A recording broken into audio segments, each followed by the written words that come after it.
cleanup part 2. I did a part 1 video.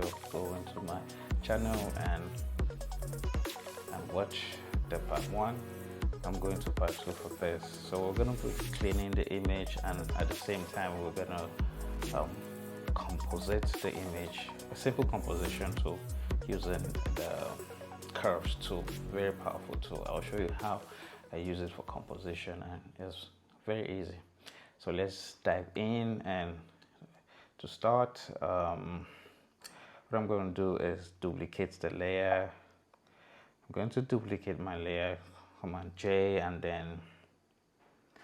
then use my lasso tool, polygonal lasso tool, make selection of the background because we're trying to clean it up.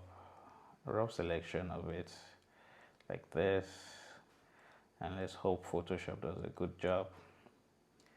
And we'll go to fill, content aware, and then we click and wait until it gets filled up. And I do this to save time, and I hope you guys follow the same process too. And if you have your own way of making this process not take you so long, just comment it below. So we've made a selection. Photoshop has helped us to make a rough selection, so we can deselect the selection. We can decide to pick the rectangular marquee tool to make a selection like this. So we can make a selection like this, or probably like this. Hold on the shift button and add another selection on the side. We're going to use our clone stamp tool. Clone stamp tool, just maybe increase it to like 16, and then sample with alter option, and then we go like this. We paint around there so we have a sharper edge on that corner, like this. So I think we're good. Kind of looks like the background. Yeah, yes, we are good here. So the next thing I'll do is probably pick my spot healing brush tool. I love using the spot healing brush tool because it makes it faster for me. I don't know what tool you use. Comment below what tool you prefer using to clean up, take up blemishes, spots, and things you like to take out, distractions from the images. So we're just going to take out that stand. We're going to take out the lines of the tiles because we don't want it. It's causing distraction to the image. So just try to spend time to make it work. And yeah, so I think this is roughly how I want it.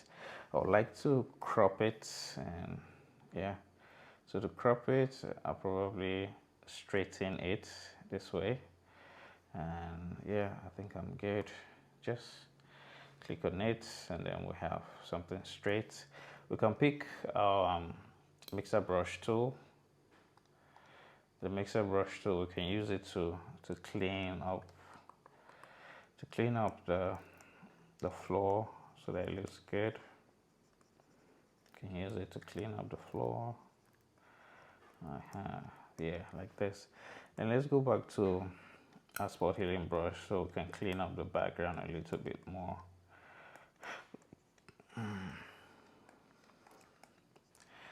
And the next tool I like to use is the patch tool to clean up the background and make the background look a bit better. It's wrinkly right now, and yeah, I clean it up this way. Try to spend more time. Don't be as fast as I am in trying to edit your picture. Spend more time. The more time you spend on your image, the better it comes out if you know what you're doing. See our before and after. The next step is to shaping our model using the liquify tool. Just go to filter, click on liquify tool, and then just watch through the process and how I would like to liquefy her. I don't like doing much on liquefy, just little adjustments, and then we're good. Pick this hand tool there.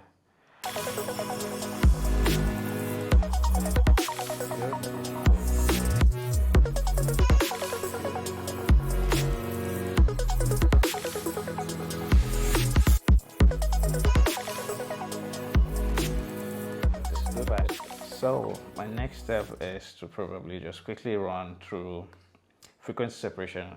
I have a frequency separation tutorial on my YouTube. Go check in my videos, you're gonna find it. It's very, very complete. Yes, because I actually did explain a lot there.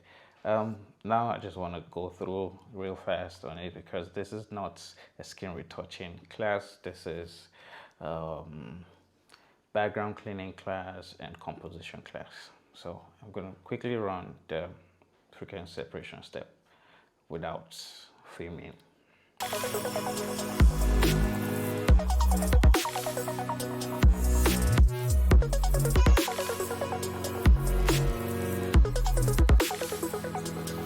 So I'll be explaining how I use the curves tool to make my image look better.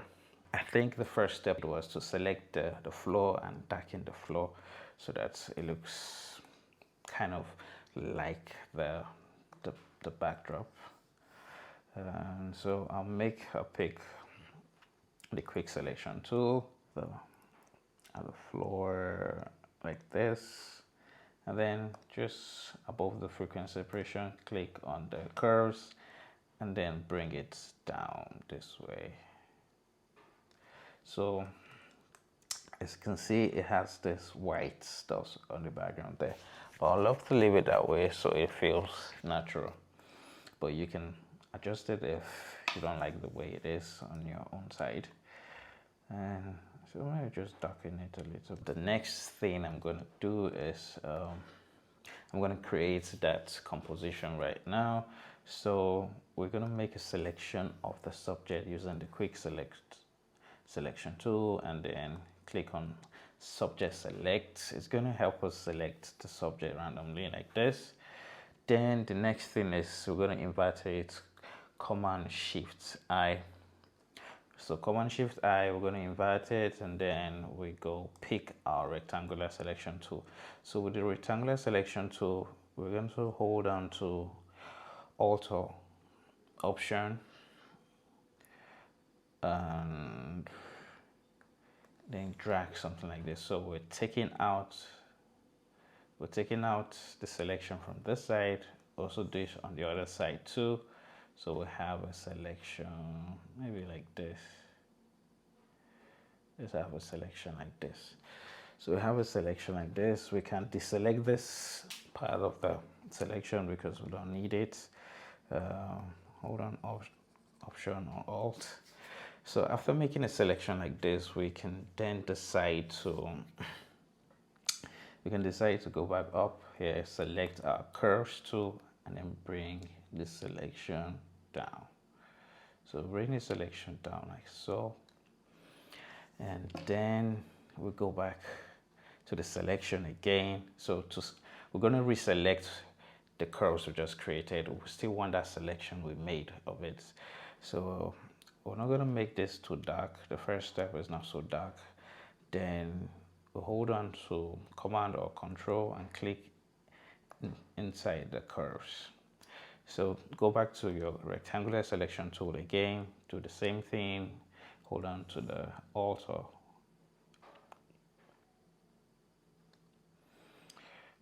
Option key, then deselect this part, and then we create another curves adjustment layer, and then we bring it down so that it gets darker inside there. So you see now we're already creating dimension in our backdrop. So if you remember, I have this light coming in from the back of my subject. Yes, because we want the hair to show up. We darken the background, that spot and now the hair is not showing up. So to make that selection, we're going to create a new layer, create a new empty layer. When you create a new empty layer, the next thing you're going to do with this new empty layer, you can add screen and then go to your foreground color. You can change it to orange, maybe around here, and then we'll pick a normal brush tool, increase the brush size, maybe reduce the flow a bit more. Then we'll make a selection to the first curves we did. Hold on to command or control, click inside. So it's going to give you this selection, but I actually want the selection to be more. So we're just going to go back and make a subject selection, and then we're going to invert it, Command Shift I, and then that's Control Shift I for PC. Then we'll go back here, and then I paint with my brush, paint around here, yeah, and then deselect it. So you can decide to try between screen. I think the screen, I like the screen more. So, but I think it's too much. I could just reduce it a little, reduce the opacity, and then let it blend a bit. So I'm good with it. But there's an extra detail I could do to make it feel like it's a backdrop. So you see here, it's not looking like it's a backdrop. It just looks, if you're looking at this point, the lines we created, it's not looking like a backdrop. So we're going to make it look believable. And to make it look believable, we're going to create something, a new layer. Create a new layer, still on this color we picked. So we'll just come to the edge, around the edge, and then we'll reduce the flow to like probably 1. Then reduce the brush size. You can make stuff like this. Just paint around the edges so that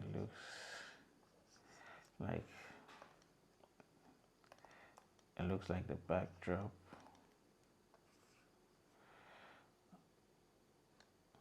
Okay, yeah, something like that.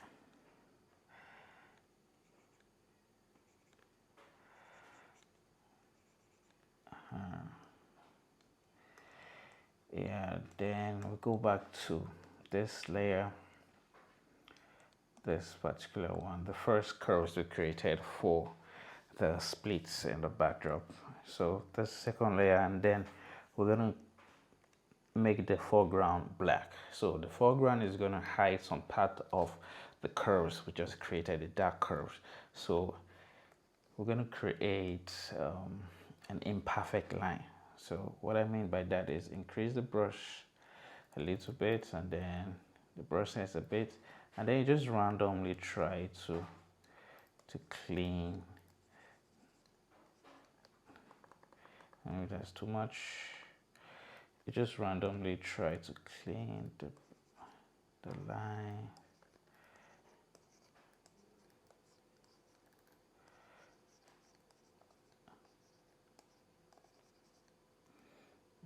Okay, I think that's good enough. So it makes it look and blend well with the backdrop. And that is how I make compositions with Photoshop and using the curves tool. It's very, very easy. Just let me know in the comments below if you find this very hard, or is it easy? Do you want me to explain better with another video? Just do comment below, and